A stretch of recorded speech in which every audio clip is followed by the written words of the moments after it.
1 Pedro capítulo 5, versículos 5 e 6. Achou? Leia.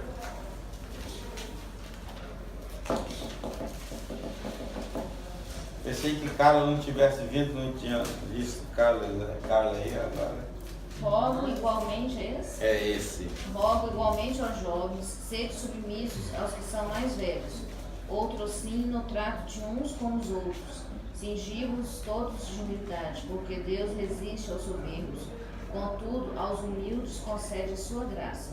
Humilhai-vos, portanto, sob a poderosa mão de Deus, para que Ele, em tempo oportuno, vos exalte. Nós começamos a falar algumas semanas atrás sobre sentimentos que atrofiam a nossa alma, que faz mal para a nossa alma.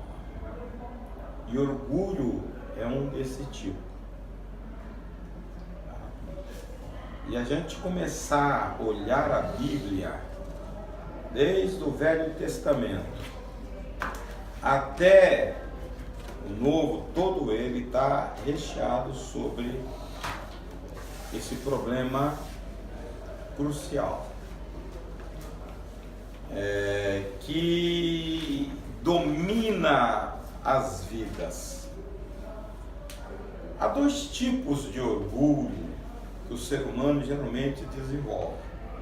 Um orgulho positivo, que você consegue quando você atinge um objetivo, você sente orgulho, eu consegui. E há o orgulho negativo, aquele que você se sente maior e os outros todos não prestam. Aonde começa o orgulho? Coração.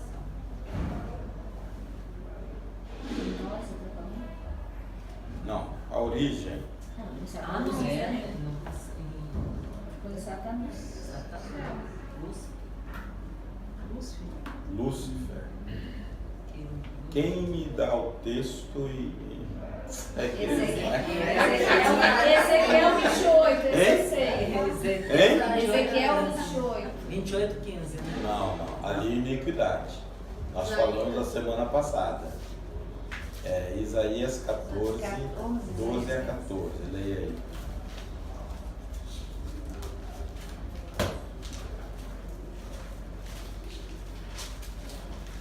Como você caiu dos céus, ó estrela brilhante, filho da alvorada, foi lançado à terra, você que destruía as nações, pois dizia consigo: subirei aos céus e colocarei meu trono acima das estrelas de Deus. Dominarei no monte dos deuses, nos lugares distantes do norte. Subirei ao mais alto dos céus e serei como o Altíssimo.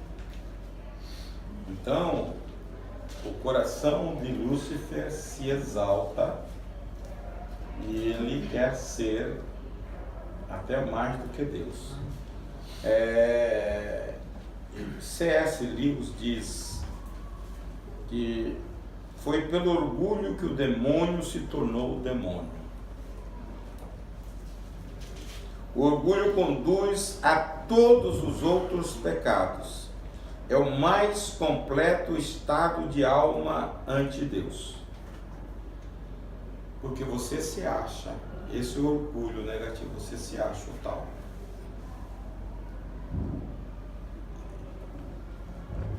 Veja, nós falamos a semana passada sobre a instalação da iniquidade no coração do homem, que é transmitido pelo DNA às nossas gerações.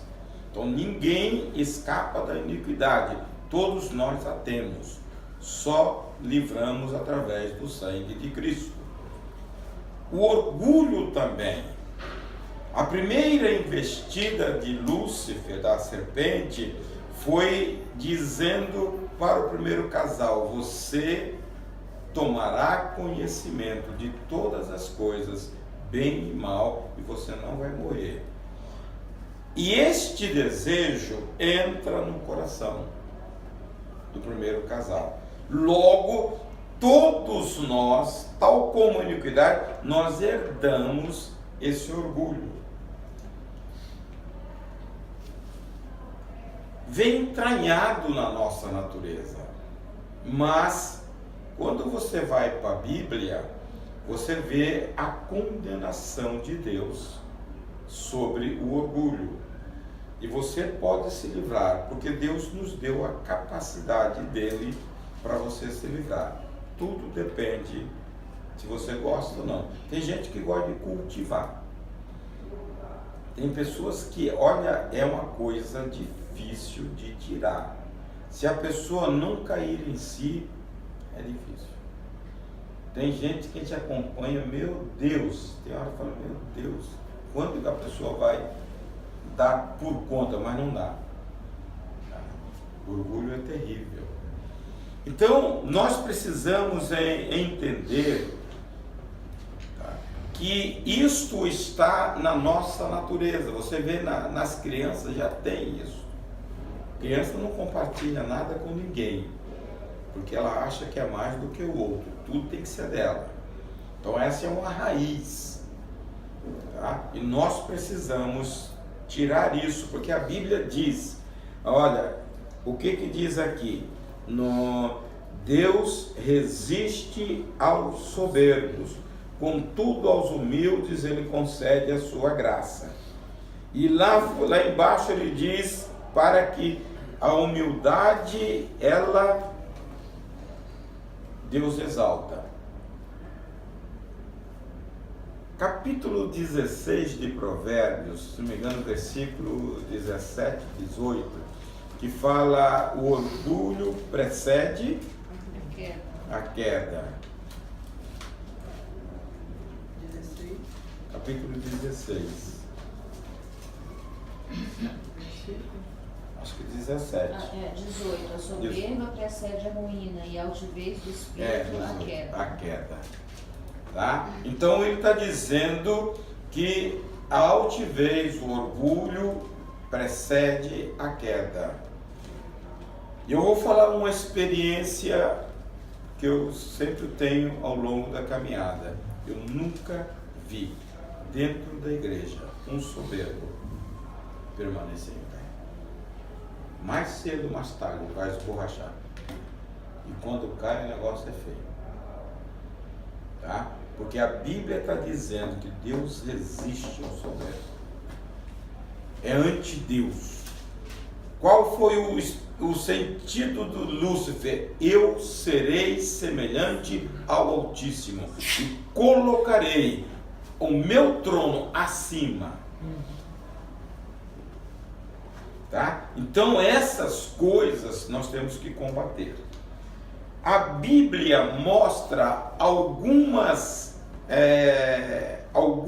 personagem que foram detonados por Deus por causa do orgulho. Vamos ler capítulo 20 de 2 Crônicas, acho que é 20. Conhece a história de Uzias? Quem foi Uzias? Uzias foi o mesmo. Hein? Ele era rei de Israel. Era rei? Acho capítulo 20, versículo 3 e 4 e o versículo 16. Acho que é 3 e 4. 4 no de Josafá. Não, 20? Não, é 2 Reis. 2 Reis. Josafá, 2 Crônicas é Josafá. 2 Reis. Quem era o profeta de Uzias era Isaías. Isaías, no versículo 3 e 4 diz: tinha Uzias 16 anos quando começou a reinar e reinou 52 anos sobre Judá. Você achou aí? É 20, não, 20 fala de Ezequias.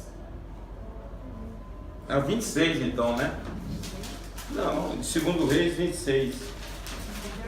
Não, só tem até 25.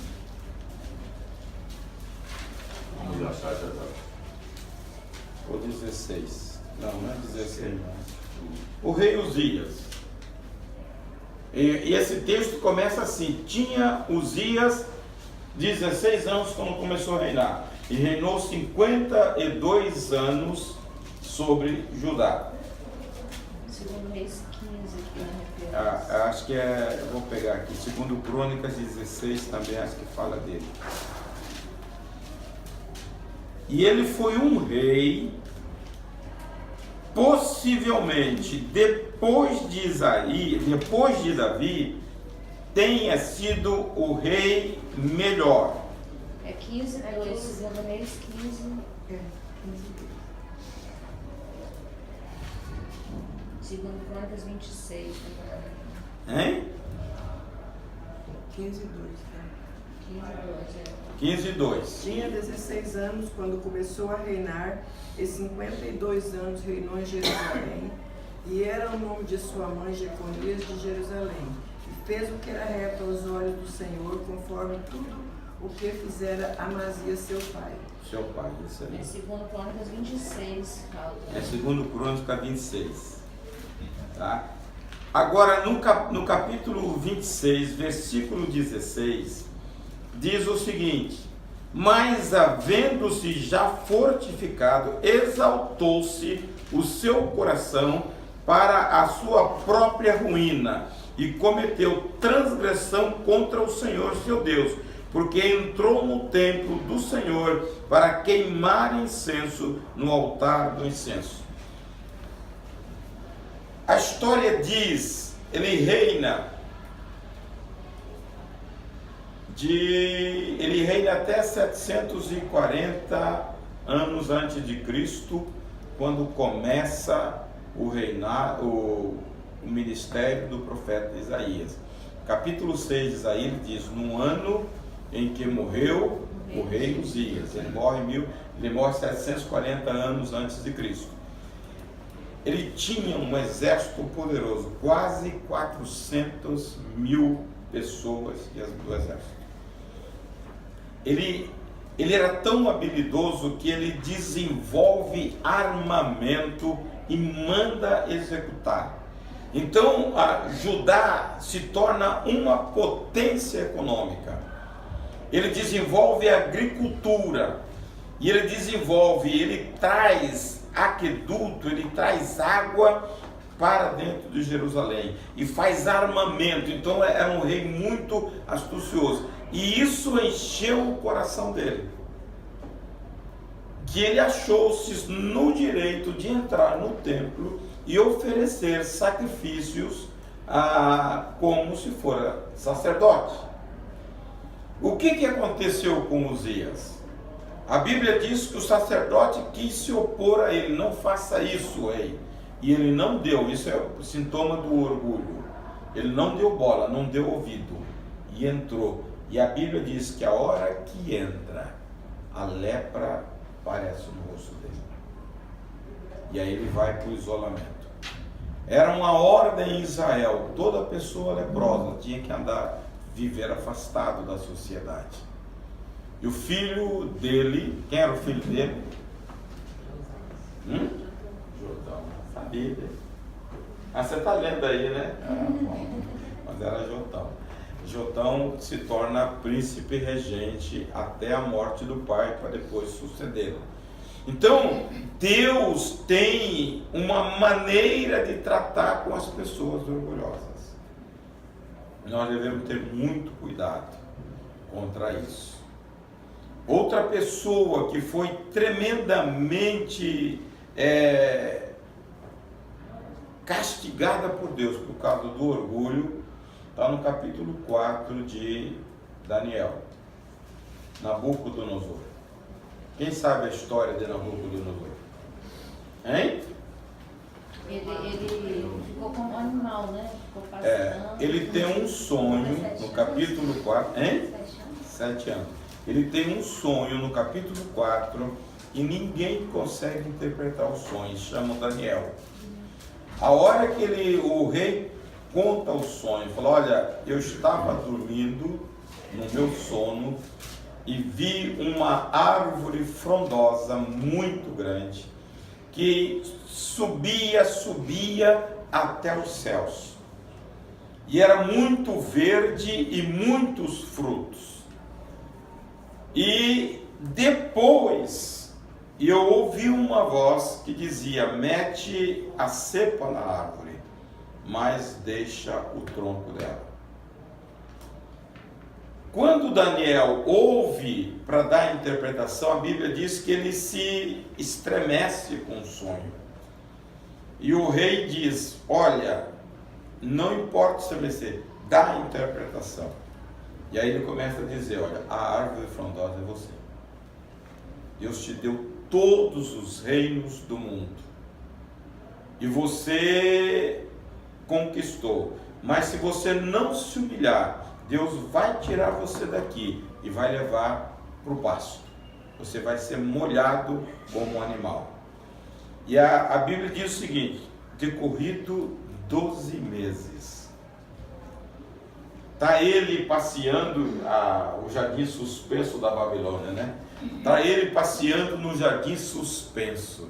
Ele diz: não é esta a grande Babilônia que eu edifiquei com o meu poder? Neste momento, ouve-se a voz de Deus a ele: passado foi o teu reino, você vai para o pasto. Mudou o coração de homem e colocou o coração de animal. E ele vai até que você reconheça que Deus é o Deus soberano. Aí a Bíblia diz que cresce unha, cresce pelo, e ele vai pastar capim. 7 anos. Hein? Daí a história, capítulo 4. Hein? Pô, eu estou falando. Duvida ainda, né? Vai ler para eu vou te seguir. Hein? Ora, isso aí você tem que ler para entender, conhecer. Essa história é a história da Bíblia. E ele passados 7 anos, ele reconhece o Deus eterno. Aí ele volta e a Bíblia diz: a árvore foi metida a cepa, mas deixou o tronco. Ele recupera o reino e ele termina o reinado dele, mas ele começa a dizer: o Senhor é sempre eterno, da eternidade à eternidade ele continua sob o domínio. Então nós temos que reconhecer quem é Deus, tirar do coração, irmãos. Tem uma série de coisas que podem produzir essa...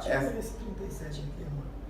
Agora, pois, eu, Nabucodonosor, louvo e exalço e glorifico ao Rei dos céus, porque todas as suas obras são verdades e os seus caminhos juízo, e pode humilhar aos que andam na soberba. Tá? Então ele reconhece. O orgulho, então, ele pode até ser uma evidência, tipo, o perdão é uma evidência de que a pessoa é orgulhosa, falta de perdão. Pode ser. Qual é um dos problemas do perdão? Ceder?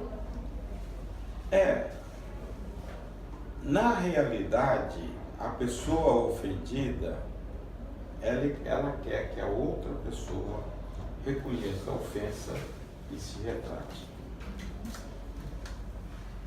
Tá? Só que a Bíblia não manda isso. Se souberes que teu irmão tem alguma coisa contra ti. Porque você já viu aquele negócio? Mas ele veio a mim. Criança faz isso, né? Quando você briga lá, mas ele reconheceu e veio pedir desculpa. Esse é um sintoma do orgulho. Então, quando você reivindica direito, você tem que olhar para Jesus. É sua filha? Você tem que olhar para Jesus. Jesus é o Criador. E ele se abaixa tanto que ele passa como um desqualificado perante as pessoas. E ele mostra isso para nós. Ele fala assim: aprendam de mim que sou manso e humilde. Tá? Jesus não teve ostentação. E nós queremos ter. Se você é mais bonitinho do que o outro, se você tem grana um pouquinho mais do que o outro, se você tem saber um pouquinho mais do que o outro, você já olha, tá? Baixinho, né? Quando você é baixinho, quanto mais baixinho você é baixinho.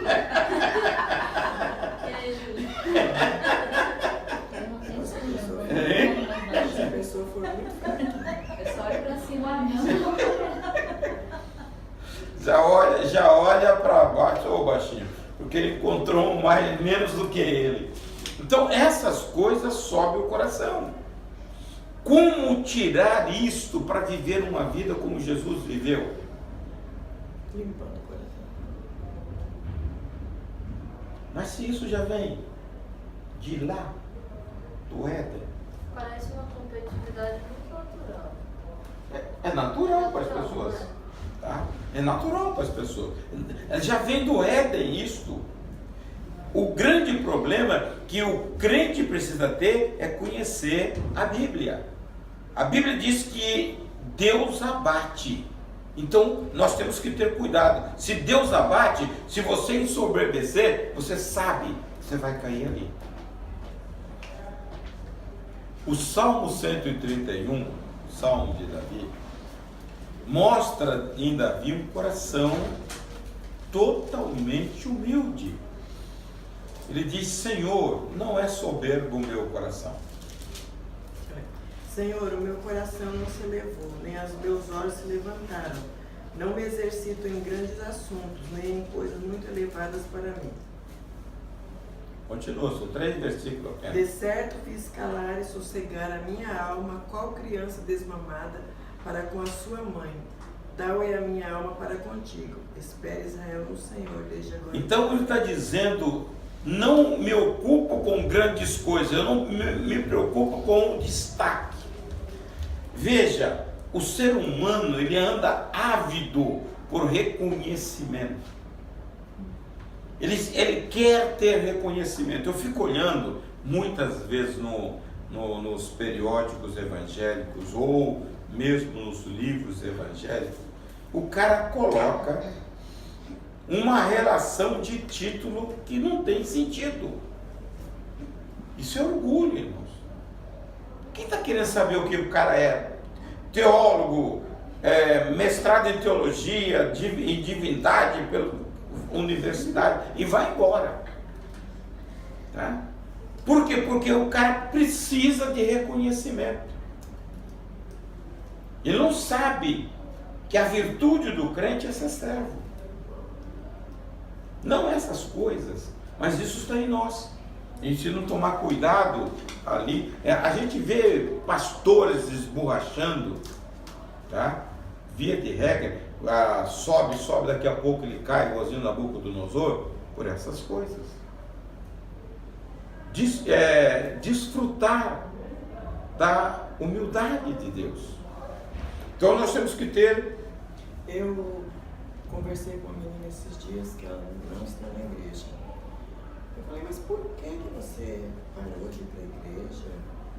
E ela falou assim para mim, porque a igreja que eu ia, o pastor, quando chegava um que tinha títulos, ele falava assim: esse aí é doutor fulano, é isso. E quando chegava um bem simples, ele não, sabe, aí eu fiquei triste isso aí. Meu irmão foi pregar na igreja, e quando chegou lá, o pastor perguntou para ele, você, na época ele não tinha, né? Você tem teologia? Ele falou, não. Então você não pode pregar. Está entendendo? Então, essas coisas ocupam o primeiro lugar. Isaías 42:8 diz: eu não darei a minha glória a ninguém.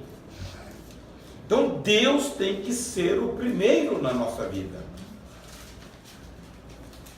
E tem pessoas querendo tomar a glória de Deus. O orgulho é isto.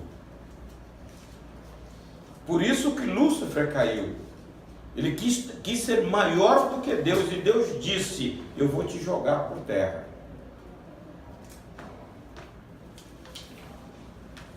Não é isso? A minha glória não darei. Eu sou o Senhor, este é o meu nome. Não darei minha glória a ninguém. Não repartirei meu louvor com ídolos esculpidos.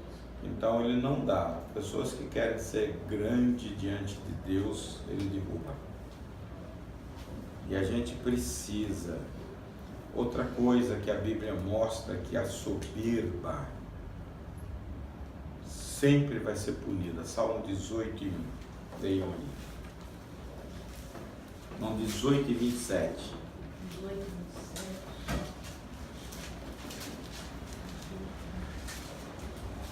Porque tu salvas o povo humilde, mas os olhos altivos tu os abate. Os abate.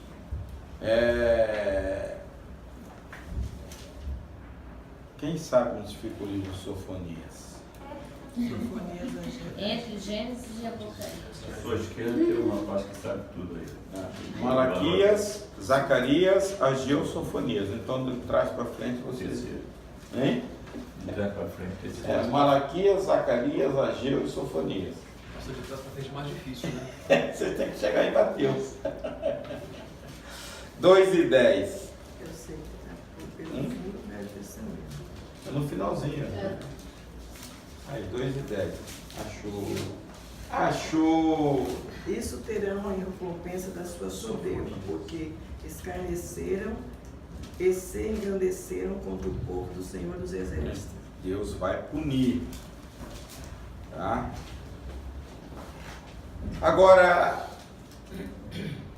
a gente conhece os sintomas. Todas as doenças, a doutora Deise conhece, ela pergunta: o que você sente? O que é isso?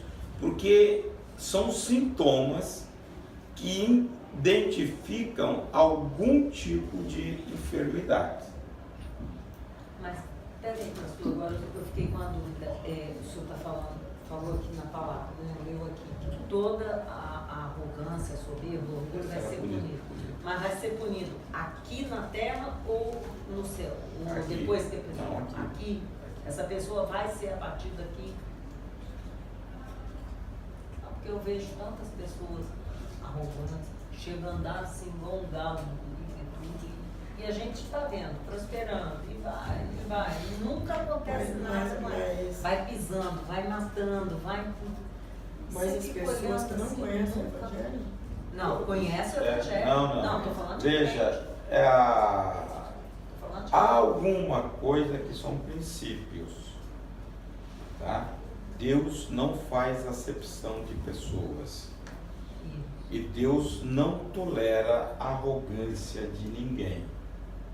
A soberania pertence ao Senhor, independente de seja filho de Deus ou não. Você já viu pessoas que vão e na última hora ele passa no leito e lá ele definha, tá? Ou se não tem morte trágica, mesmo isto, o final dele, tá? Porque Deus vai abater, está na palavra, ele vai punir, não tem jeito. Não dá certo por esse povo. Então você lê o Salmo 73. Pronto, eu ia perguntar para o senhor exatamente onde é que está, pastor.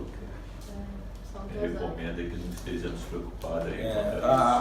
O Salmo 73 é um salmo de Asaf. Ele diz: enquanto eu olhava a prosperidade do ímpio, eu quase que caí. Lá não tem doença, lá os filhos andam bem, tá? Lá tem tudo. E eu aqui, hein? Tem prosperidade. Tem prosperidade. Tem boniteza, tem tudo. Tudo. Isso Tudo aí. que a terra uma vida oferece sem de bom e sofrimento e tem um corpo saudável e forte. Não Isso. enfrentam dificuldades, não estão cheios de problemas como os Nem demais. Tá vendo? Então ele começou a olhar assim, eu comecei a olhar isso. Agora leu 16. Tentei compreender por que prosperam. Que tarefa difícil. Então entrei em santuário de Deus. Entrei em teu santuário, ó Deus, e por fim entendi o destino deles. Tu o pusestes num caminho escorregadio e os fizeste cair no precipício para a destruição. Veja, o salmista ele fala: quase meus pés se desviaram, porque ele está olhando o vizinho que não tem temor de Deus e o negócio está fluindo. Depois o 23, Agora é sempre mais difícil. depois o Por aí. 23 fala: todavia estou de contínuo contigo. O que é melhor? Ser altivo, ter muita coisa ou estar com o Senhor? Olha o 25. A quem tenho eu no céu senão a ti, e na terra não há quem eu deseje além de ti. Eles não têm o que nós temos temos o Deus que E mora em depois o nós. 28, Nossa, que bonito, o 26, olha, o 26. Minha saúde pode acabar e meu espírito fraquejar, mas Deus continua sendo a força do meu O coração. meu coração. Então, ele se olhar atentamente a situação de muitas pessoas evangélicas, sinceras, temente a Deus, e você olhar o outro cara do outro lado, o cara está prosperando, está andando de braçada. E uma pessoa dessa precisa de Deus para quê? Não, falando de servo de Deus. Hein? Falando de servo. Mas deixa eu contar uma É pior. experiência. Deixa eu Certo? contar uma experiência. Gente que É acha. pior, Hoje vai de manhã- cair.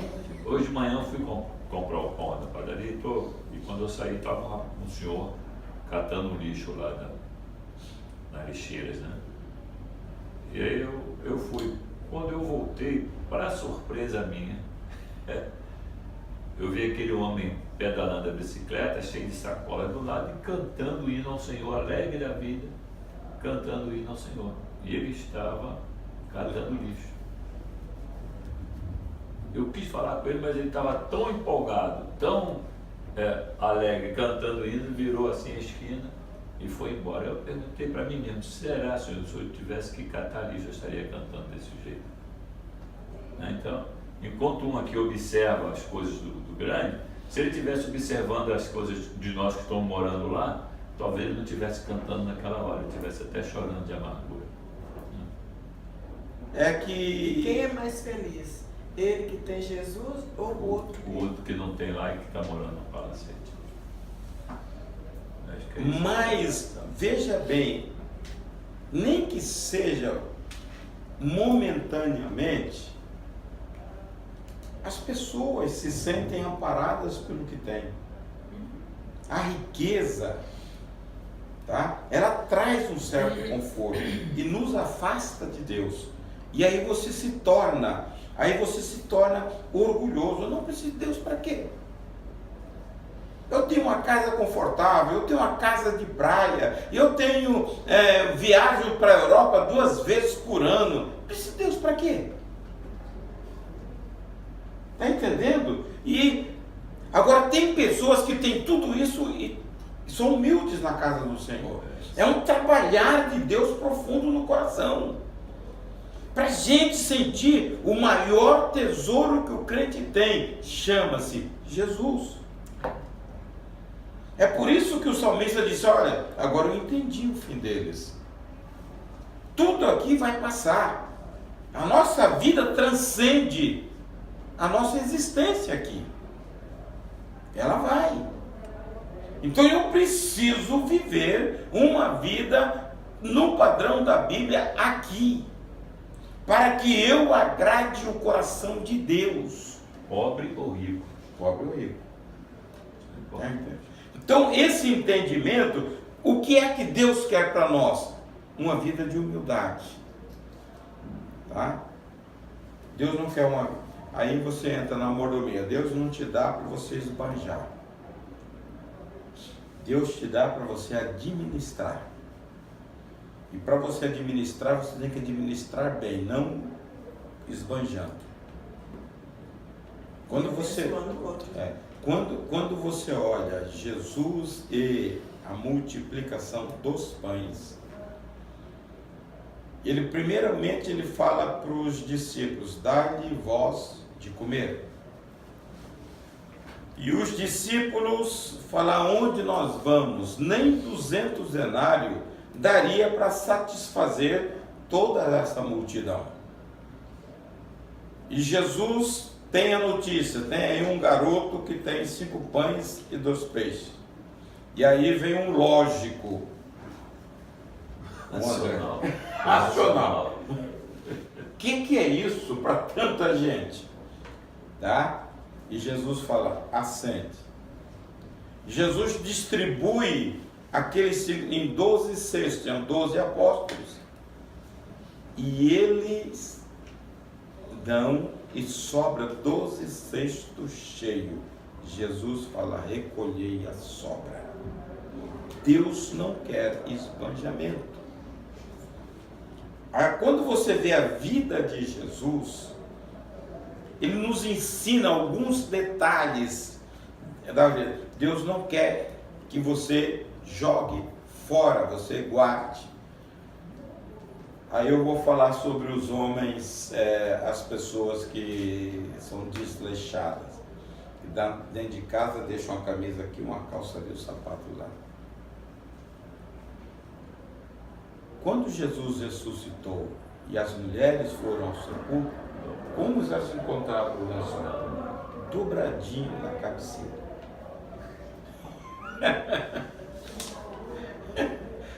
São ensinamentos. Se Jesus fosse um qualquer, como muita gente ele jogava lá. Né? Então, E para os você tem que começar a olhar certos princípios em Jesus. Eu falei hoje que nós temos que olhar, por isso que você conheceu o Evangelho, detalhes. Jesus era uma pessoa, Jesus ensina a administrar, em Lucas 14. Antes de você fazer, sentar e averiguar se você vai terminar ou não. Jesus ensina a administração. Jesus ensina como tratar com as pessoas, a relação de amor. Jesus ensina a ordem. Jesus ensina o esbanjamento que você não pode ter. Então você tem que tirar essas coisas para você. Senão, irmãos, você vai passar pela vida e aprender o que de Jesus? Nós estamos falando sobre o orgulho. Jesus foi um homem orgulhoso, presunçoso, altivo. O Isaías profetiza dele que era um homem sem aparência, sem formosura, que ninguém, olhando para ele, via nada de anormal. Nada que eu desejasse. Tanto é que ele foi contemporâneo de muitas pessoas, inclusive do Flávio Joséfo, mas ele passa, ele não observa dentro de uma cidade, Jerusalém. Por quê? Porque Jesus tinha uma vida simples. E a gente precisa aprender essa vida simples. Tá? Quando nós começamos a estudar discipulado, nos anos 90, quando David Cornfield, ele começou a implantar aqui no Brasil o discipulado, tinha uma disciplina, primeiro era, você se lembra? Acho que era comunhão, palavra, oração e vida simples.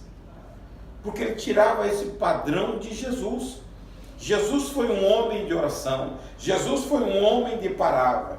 Jesus foi um homem que tinha comunhão com o Pai. Mas ele tinha uma vida simples.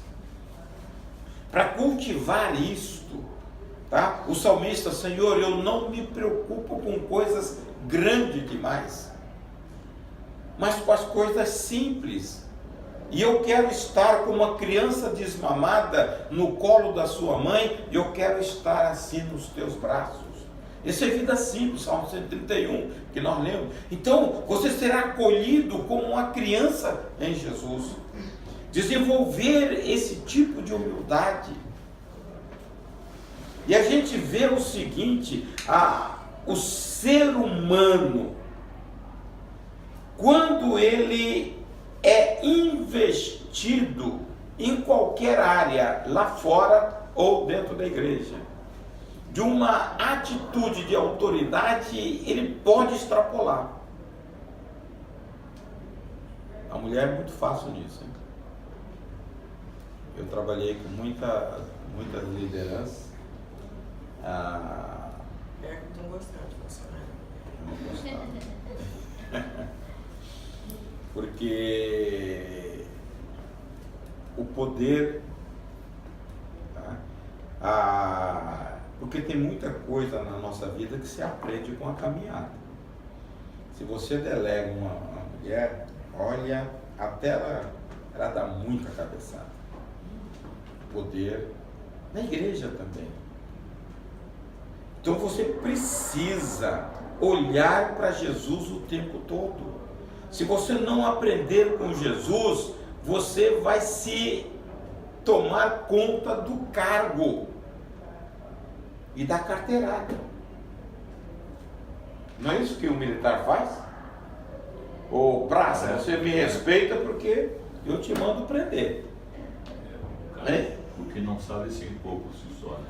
É isso aí. E você encontra isso em todos os lugares. Você vê esses guardinhas que são autoridades aí, ele olha para você assim, te enquadra. Eu te dá a carteirada. Você pega um representante da lei e te dá a carteirada. Eu sou. Você não precisa. Veja, quando Jesus entra no cenáculo, na noite em que foi traído, ele se encontra com todos os 12 ali. E ele era o líder deles. Ele pega uma bacia com água e vai lavar os pés dos discípulos. Aí Pedro se revolta. Jesus fala, não precisa. Vocês me chamam de mestre. E ele diz, e eu sou. Nos versículos antes ele até fala, né? Eu sou do Pai. Ele tem um momento de reflexão ali antes de lavar o pé. Isso aí. E ele fala, e eu sou.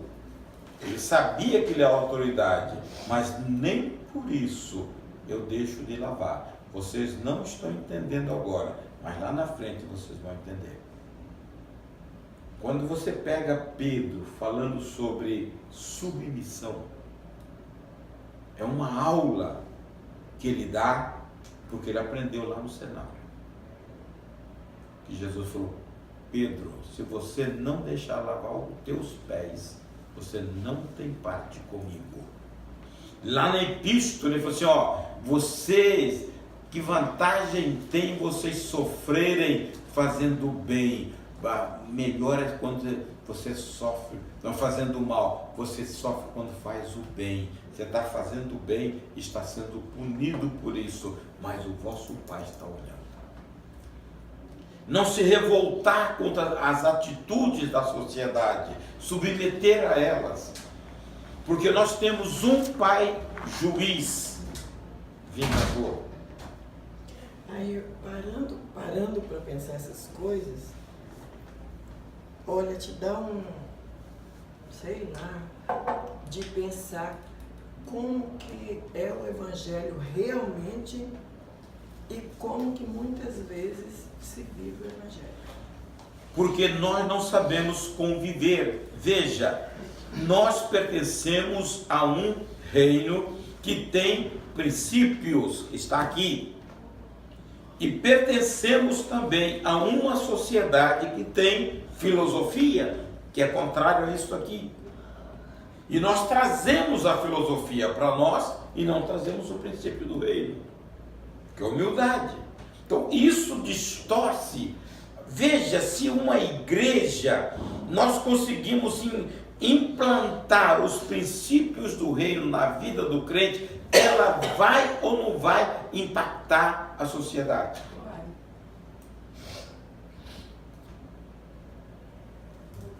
E aí você vê crente velho. Um dia o irmão saiu atrás do outro, buzinou, o cara tira o dedo, a mão para fora e faz um sinal. Fala, meu Deus. Está entendendo? Eu contei a experiência aqui sobre o pastor que estava um dos preletores do seminário de liderança. Ele saiu, estava meio atrasado para ele falando exatamente sobre o autocontrole, né? Aí ele fala que ele está saindo de casa correndo, só para ilustrar aí a palavra do senhor. Ele sai de casa às pressas e vê um carro na frente dele que não desenvolve, e ele querendo cortar, e o cara não desenvolvia, coisa e tal, ele começou a buzinar. Aí uma hora dessa aí o camarada deu para encostar um pouquinho o carro para lá, aí ele passou e levantou a mão, não sei o que, foi embora. Quando ele chegou lá na igreja, o senhor olhou para orar, o irmão chegou nas costas dele, pastor, desculpa, ele estava atrasando o senhor, meu Deus. O diácono dele que estava na frente. Mas acontece isso. Tá? Eu agora, quando no trânsito acontece uns negócios desses, eu falo assim, Deus, o Senhor está me testando, né? O Senhor está me testando. Né? Eu tenho certeza que é Deus que está me testando. Cuidado, hein? Mas o cara invadiu minha pista, em minha defesa. É? Não, mas aí eu busquei. Você já dirige? Eu tenho 25 anos, brincadeira. Você é mais uma barbeira na praça? Não, eu não aguento os barbeiros, na verdade, eu acho que eu tô precisando ser controlada. Pensa assim, é Deus que está fazendo isso. É teste, aprovação. É teste. Mas foi cruel para o pastor, ele foi chato, né? Então, a gente não olha para o modelo que nós temos. Tá? A gente vive a vida cristã assim, aleatória. Nós temos um modelo. Pedro diz que ele é o nosso exemplo para que sigais os seus passos. Então você não pode tirar os olhos de Cristo. E ele manda entrar nessa escola de humildade, submissão. Como é difícil, tá? Submeter as pessoas, submeter a autoridade, você quebra princípio. As pessoas querem fazer o que elas entendem. Não, eu sei. Não precisa, eu sei. Por que é difícil a mulher submeter? Paulo fala em Efésios, Colossenses, Pedro fala na primeira epístola sobre a submissão da mulher. Não fala em nenhum momento sobre a mulher amar, mas submeter. Porque a mulher não gosta. É natureza dela, não gosta. Hein? Mas ué. Porque senão a Bíblia não falava tanto. Mas a Bíblia primeiro fala com o homem amar, né? É quando ama, E mais aí fácil, é né? muito fácil você se Não levanta a bandeira, não. é. Eu estou falando A Bíblia não aí para a mulher amar, porque a mulher já ama, é da essência da É da mulher. essência. Então ela falou, ele fala o seguinte, ó, você ama, que é tão bonito que você já ama, é seu, é você que gera ali, você que tem um filho ali, você ama, é natural que a mulher faça. Agora tem as suas exceções, mas é natural que a mulher fale. Por isso que ele fala assim, mas se submeta também, porque afinal de contas fica completo. Mas- E o homem ele manda amar para poder, porque o homem é duro de amar, né? Mas a gente O homem é duro de só amar. se submete a quem. Ó, o pastor está tendo jeito, mais não, estou fácil. querendo Não, mas acompanhar o senhor, mas na tá difícil. lição que nós tivemos do Mulher Única foi muito interessante, porque não tratou submissão como um ponto específico em relação à mulher, mas englobou tudo na nossa vida, porque quando você se submete, por exemplo, você entende que você chegou num banco, tem 5 pessoas na sua frente, você aceita ficar atrás dela, Claro. você está se Isso submetendo aí. ao Aham. sistema. Então, ela falou, todos nós, a nossa vida, o tempo todo, nós estamos, por exemplo, submissa a fazer silêncio, que o pastor falar, aí eles tratam a submissão desse jeito, porque falam que são regras que colocam para organizar e que muitas vezes vai contra a nossa natureza, entendeu? Esse negócio de entrar na fila, você olha pessoas que quer tirar onda de sabido. Tem hora que fala, meu Deus, a gente dá vontade de estranhar, né? Mas o cara chega com você lá na frente, a fila está lá atrás, antigamente no banco era assim. Aí ele chega lá como se fosse conversar algum negócio. E ali fica. Pega a oportunidade e fica ali. Ele está quebrando os direitos das demais pessoas. Ou está considerando as demais pessoas bobas, otárias. Quebrando a ordem. Não, e É hoje. dirigindo também, né? Você tá na É. fila, Nossa, e vem o cara lá na É, frente. lá por corta, trás, como corta. se ele fosse melhor que todo mundo. E hoje, com Aperta esse pra- direito que deram aos idosos, eu, por exemplo, eu não uso esse direito de jeito nenhum, porque eu acho ridículo eu ter que passar à frente dela. Eu não estou aleijada, eu não estou doente, eu não estou com dor. Por que eu, porque tem 62, vou. Ó, Só que você você não sai no mercado. Hoje a pior coisa que tem é o tal do idoso. demora mais. Olha, se eu vou no banco, eu vejo lá cabecinha branca, eu pego uma coisa comum. Porque não Eu anda. também só quero ser. O bichinho, ele quer conversar com a família toda. Mostrar a foto dos netos. E eles demoram a entender, né? Então, Hein? o caixa tem que explicar várias vezes a mesma coisa, porque eles demoram Ah, a e aí entender. pergunta, cadê a sua filha? Ah, tá viajando pra Europa. Eu falo, meu Deus do céu. E o laboratório? Chega às 6 horas da manhã no laboratório, os velhos já tomaram conta daquele negócio lá. Aí eu pergunto sempre pra moça, meu filho, que hora que os velhos já foram embora pra poder? Não, eu só chego no laboratório 9 horas, que os velhos já foram pra casa tomar Não, café. e é ruim, né? Porque a pessoa que trabalha precisa colher o sangue primeiro e ir embora pra trabalhar, não consegue, Não porque consegue. tem um monte de gente De velha. velho. Chega lá às 6 horas da manhã, não sei É. pra quê. E fica tudo na fila. Eu não entendo esses velhos. Então, quando tem velho, eu corto, também corto. eu corto fora. Ué. Não estou falando da senhora não, viu? Nem de mim não.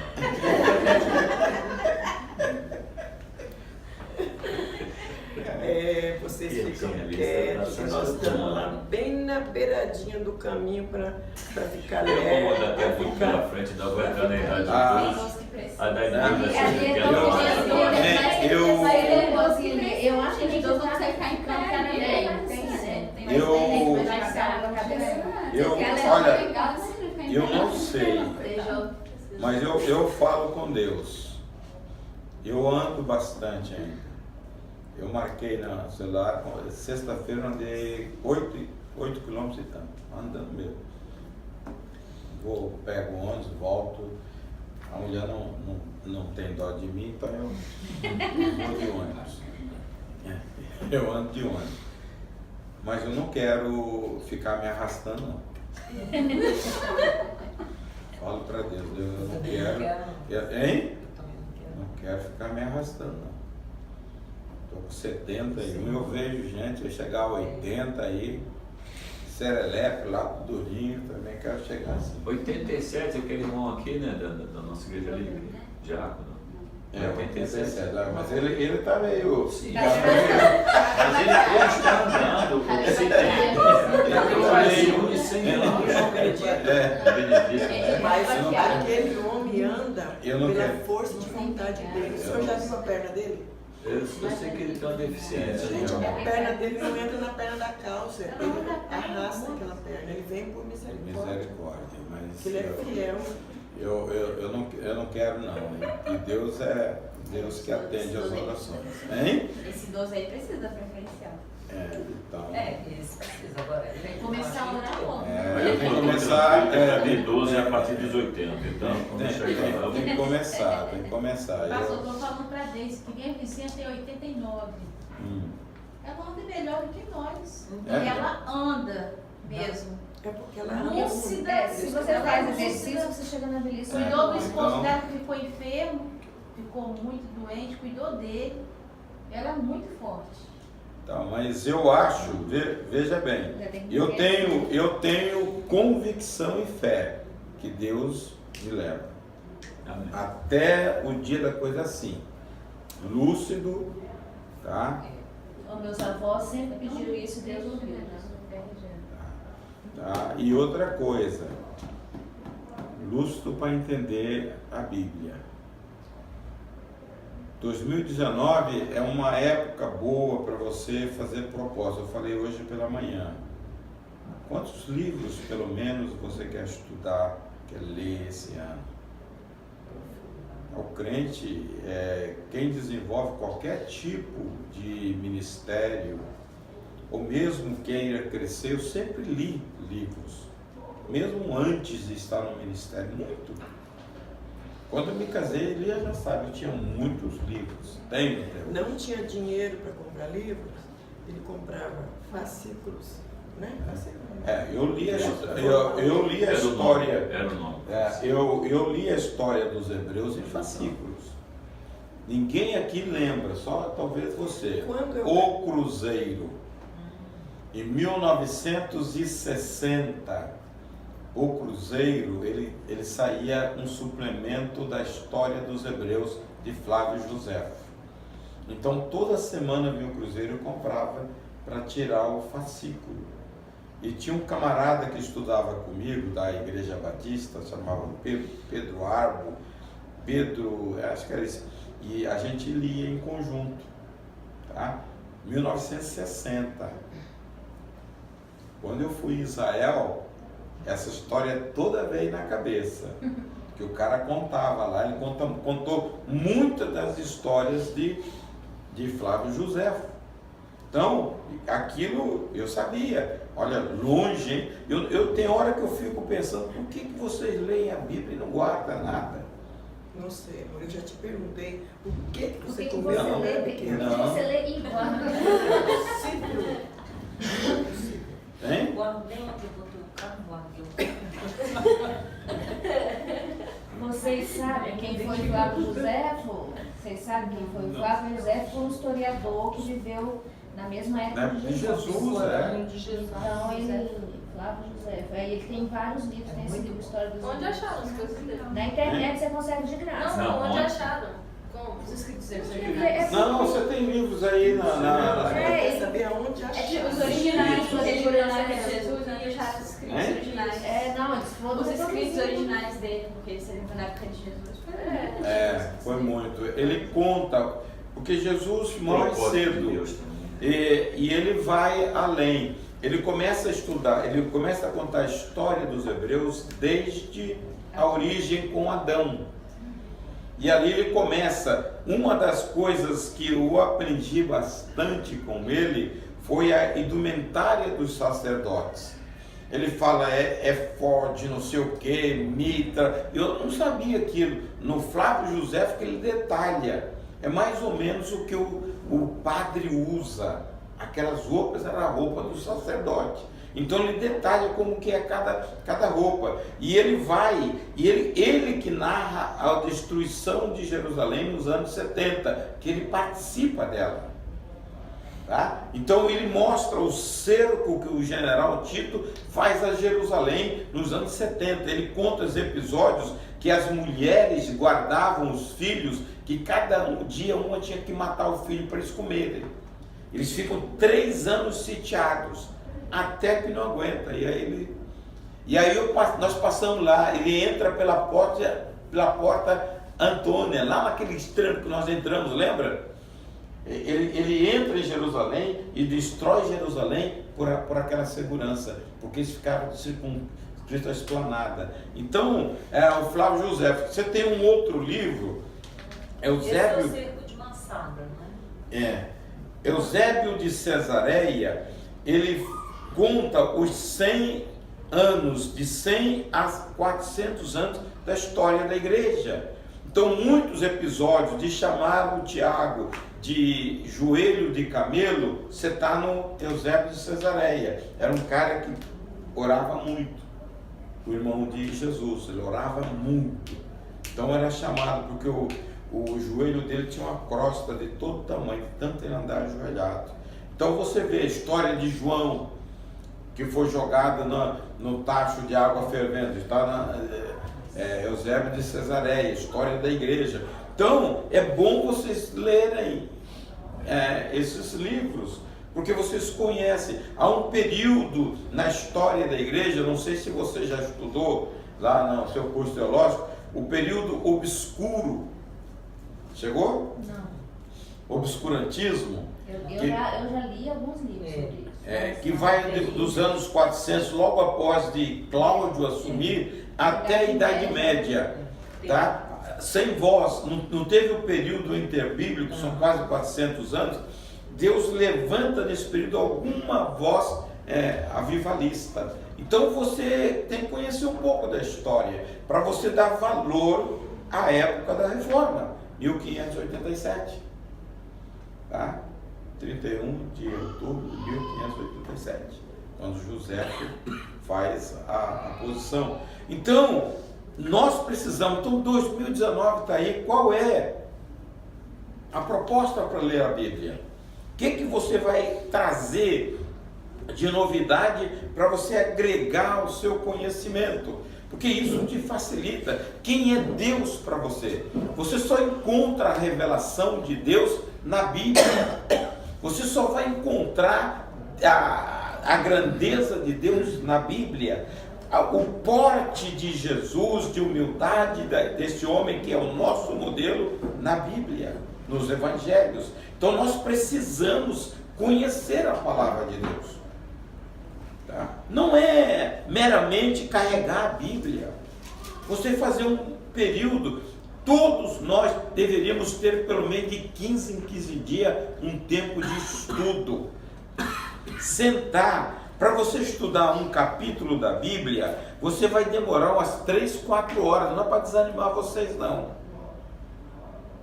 Tá? Não é ler, você sentar, espalhar a Bíblia. Várias versões, linguagem de hoje, linguagem NVI, a Bíblia a Mensagem, que também é uma interpretação, mas é boa, te ajuda. Agora, levar uma vida cristã desse jeito, você não vai acrescentar nada. Deus quer mais de vocês. Aqui tem uma que ajuda muito, é aquela Thompson, aquela que você acha do lado o assunto lá. A corrente temática. Isso, que te leva onde tem. Muito Eu tenho uma velha daquela, Vida Nova, que é a mesma cadeia temática da Thompson. Mas está muito velhinha, vou ter que comprar outra. Essa aqui também, ó. Essa aqui é de Scofield, mas eu ganhei da Escola Dominical 1987, lá em São Luís. E aí a gente mandou botar, não, mas a gente mandou botar a capa, não foi, amor? Botei a capa. 18, no dia do meu aniversário, 18/4/87. Foi quando ele começou a comecei a dar ensinar, aula. porque ele nunca tinha ensinado. Ele já Aí trabalhava em eu todos os ganhei setores da da igreja. classe, eu gosto Foi dela. ele que desenvolveu. Eu gosto dela porque é a linguagem atualizada. Eu vou ter que comprar uma Thompson. Já entrei num site, eu não encontrei. Eu quero uma capa de couro para pedir uma. Veja Ali bem. naquela Primícias, ali no Shopping Vila Velha, tem capa de couro. Qual? Naquela loja Uma presente Primícias ali no dele, Shopping Vila Velha. Ah, é? Tem capa de couro. Lá- Tem capa de couro e tem dessa aqui também, de plástico. que eu naquela comprei. livraria evangélica que tem assim no cantinho? Isso, é do lado É da porque lá na Saraiva, CPAD, lá na Saraiva. coisa, só tem corrigida. Não, ali tem várias bíblias É e mesmo? tem a Eu capa vou de dar uma couro. passada lá. Vou me dar um O presente. senhor gosta de couro? O senhor gosta de couro também? Eu também gosto muito de couro. Eu Couro é bacana demais. vou comprar. Deixa eu Mas falar. essa Thompson na linguagem de. O senhor falou aí qual linguagem disso? Atualizado. Atualizada? Ela é toda suja, né? A minha é.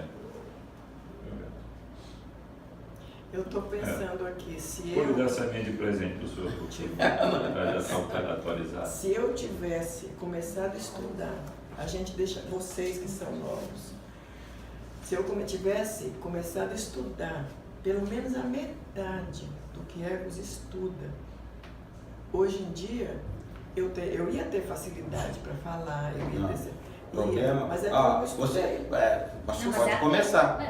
Tá Pode vendo? começar, ué. Levar a vida, veja bem, levar a vida, leio, mas sentar, eu vou estudar. envolver. Aqui é o manancial de Deus. Eu não entendo, sinceramente, eu não entendo os cristãos relegar a Bíblia em segundo plano. É o melhor livro, você não consegue ler qualquer livro de romance ou coisa parecida 2 vezes. A Bíblia 40 vezes eu já li. E tem coisa aqui que você fala, meu Deus, acho que eu nunca vi isto. Você sabe que você já leu.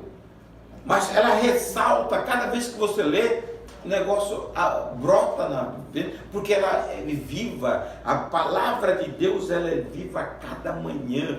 Cada manhã ela te dá uma mensagem. Se você lê um texto o ano todo, ele vai trazer uma mensagem diferente o ano todo. Então, os mistérios de Deus, ficar parado pensando bobagem, tem hora que eu dou umas viajadas.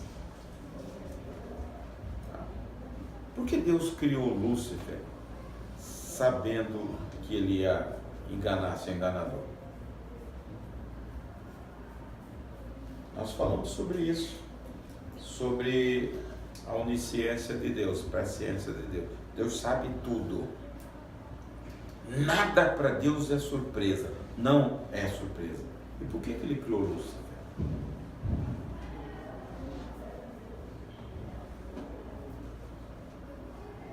Vocês já pensaram nisso? Por que os demais anjos, depois que houve essa rebelião, nunca mais se rebelaram?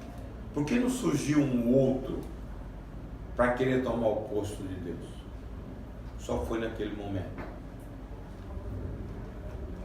A Bíblia te dá direito de pensar. Por quê? Aí você começa a pensar, quem teve primeiro no pensamento de Deus? No coração de Deus?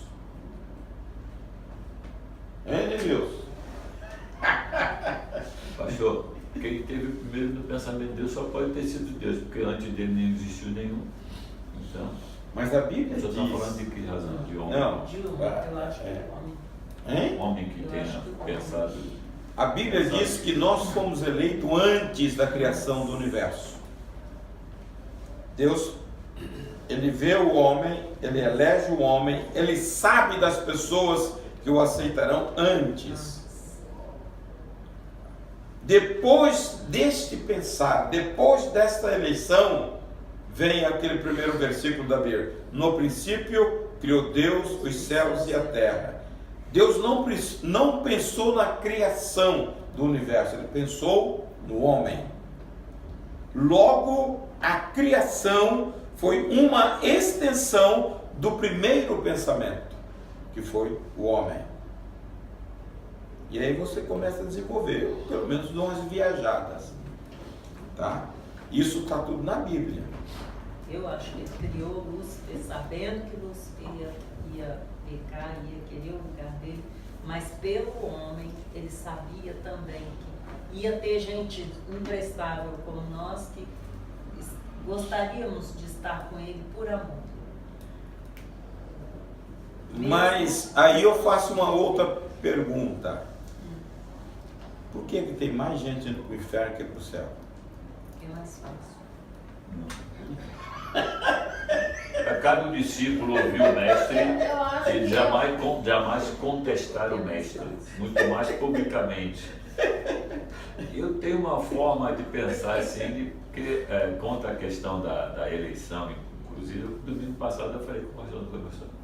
Porque o pastor falou sobre a predestinação assim, rapidamente. Só falei da predestinação. Falou rapidamente uma passagem, né? A passagem. Então, nós entendemos iguais, né? Que a interpretação bíblica é a mesma. Essa predestinação não é que ele diz, você vai nascer para morrer. Mas você vai nascer, você vai ter condições de se arrepender dos seus pecados e de aceitar a salvação. Aí está predestinado à salvação aquele que crê. Agora, aquele que não crê também está predestinado à morte.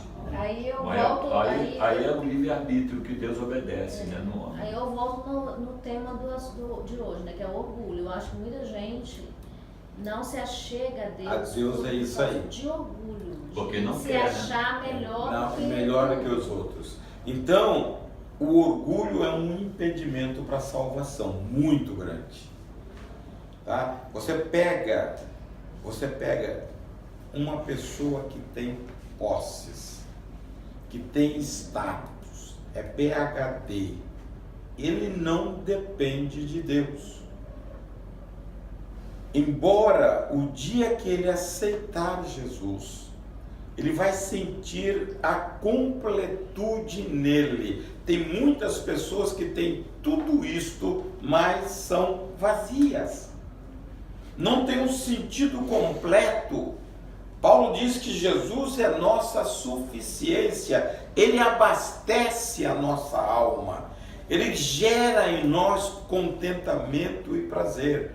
Coisas não preenchem o que Jesus preenche. É isso que é o desafio nosso para 2019. Viver o Evangelho de uma maneira diferente. Um Evangelho prazeroso. Não é um Evangelho taxado de regras. Não, se eu não for na igreja eu vou ir para o inferno. Não é isso. É uma relação pessoal desenvolvida com Deus. Que você sabe aonde que você estiver, você está ocupado com Ele. A sua mente não pode desconcentrar de Deus.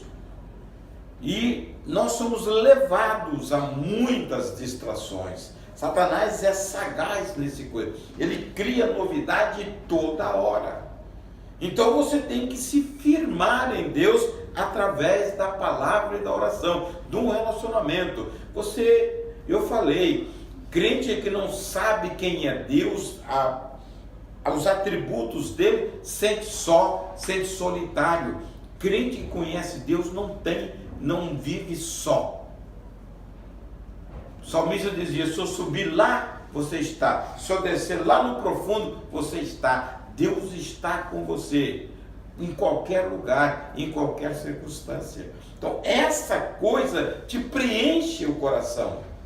Nós precisamos caminhar por evangelho com esse fim. Não com medo. Pastor, mas na minha família tem gente que é pobre, que vende o almoço para comprar janta, e é orgulhoso e não quer se chegar a Deus. É mesmo? A pessoa acha que não precisa, não precisa. Porque essa completude que Deus dá à nossa vida, que faz o evangelho diferente na nossa vida. Porque hoje se prega muito coisas. Você vem para cá que você vai ter.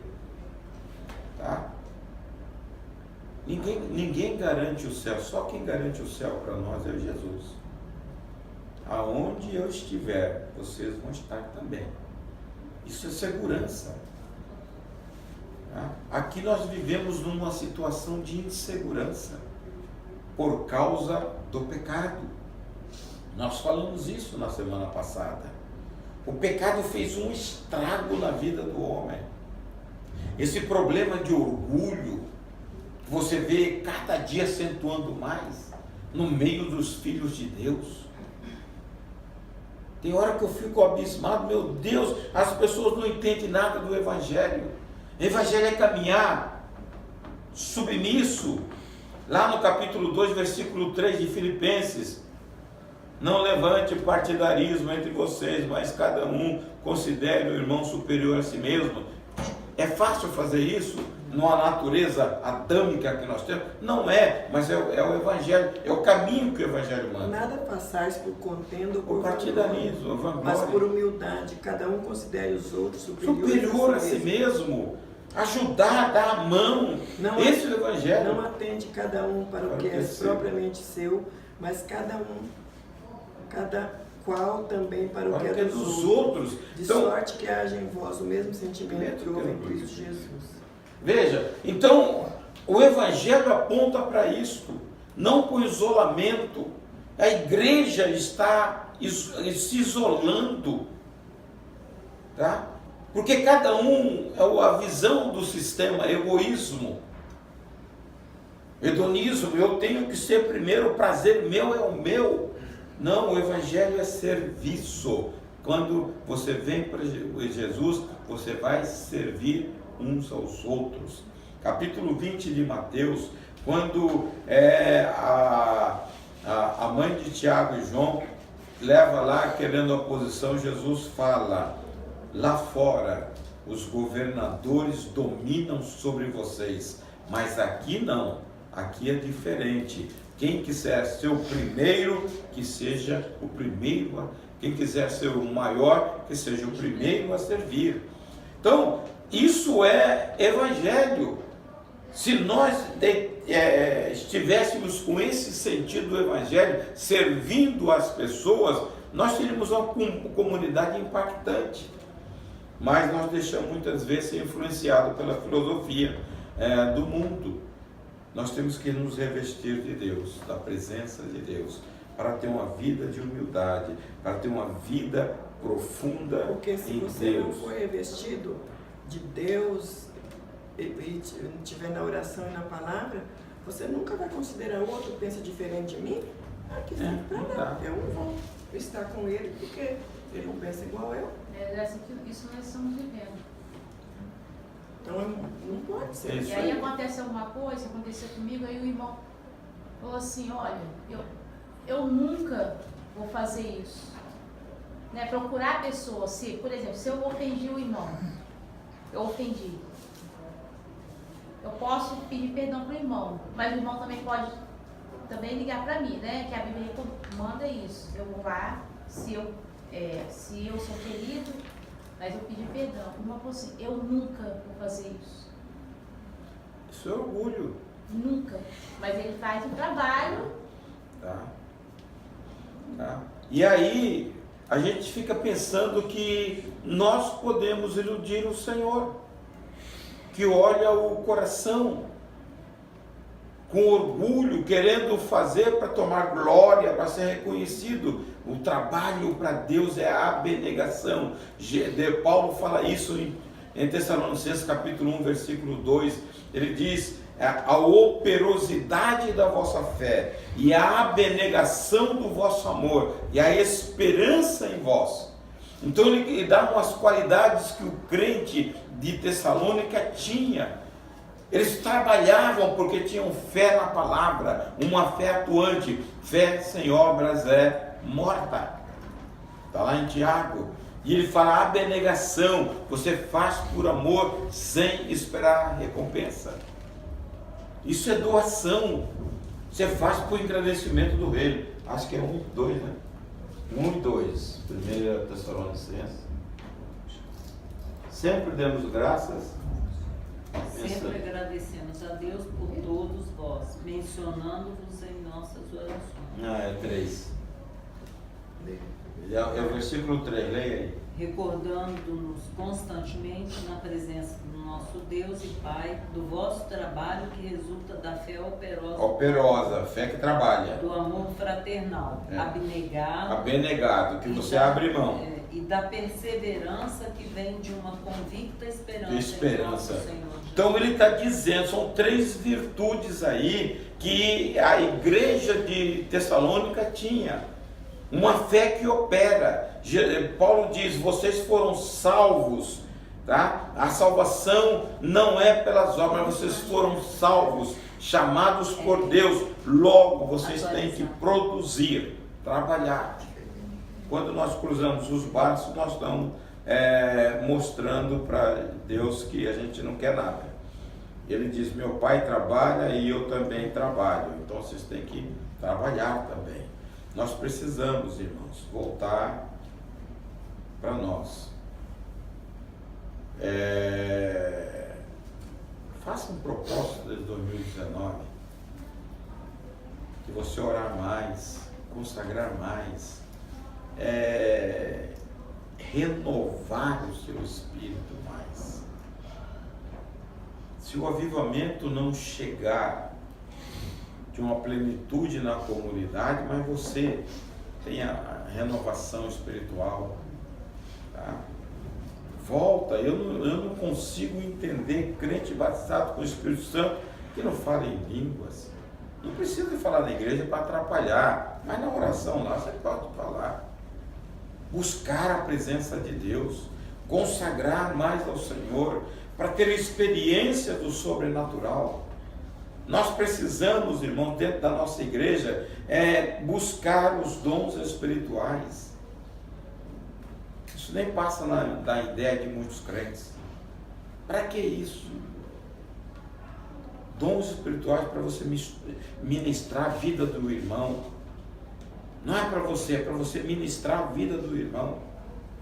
Botar a mão sobre o irmão e Jesus curar.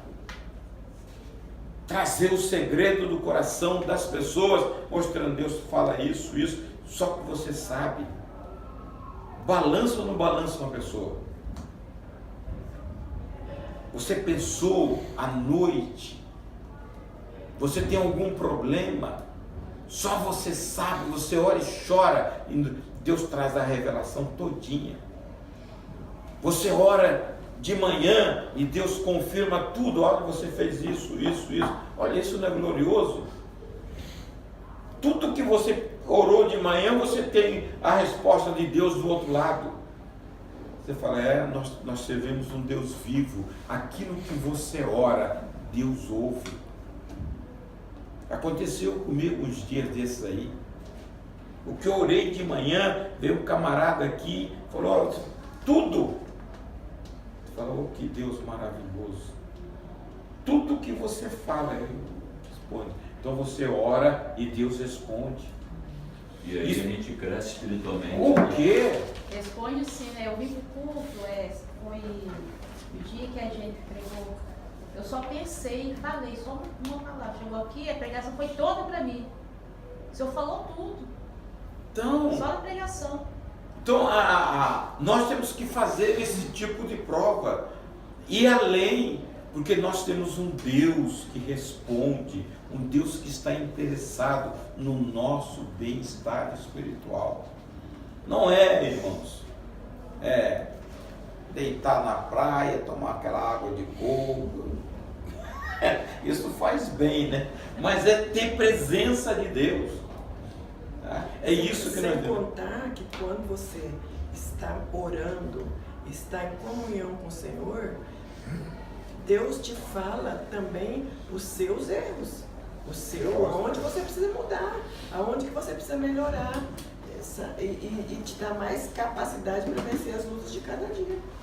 Então, 2019 seja um ano diferente para nós. Quantas vezes você vai ler a Bíblia? Se é que vai ler a Bíblia. Tá? Eu quero chegar ao final do ano com a meta estabelecida, cumprida. Então faça isso. E você sabe que você vai ter barreiras, mas você pode vencer. Faça a proposta e viva mais e mais o Evangelho. Deixa Deus transformar a nossa vida cada dia. Amém?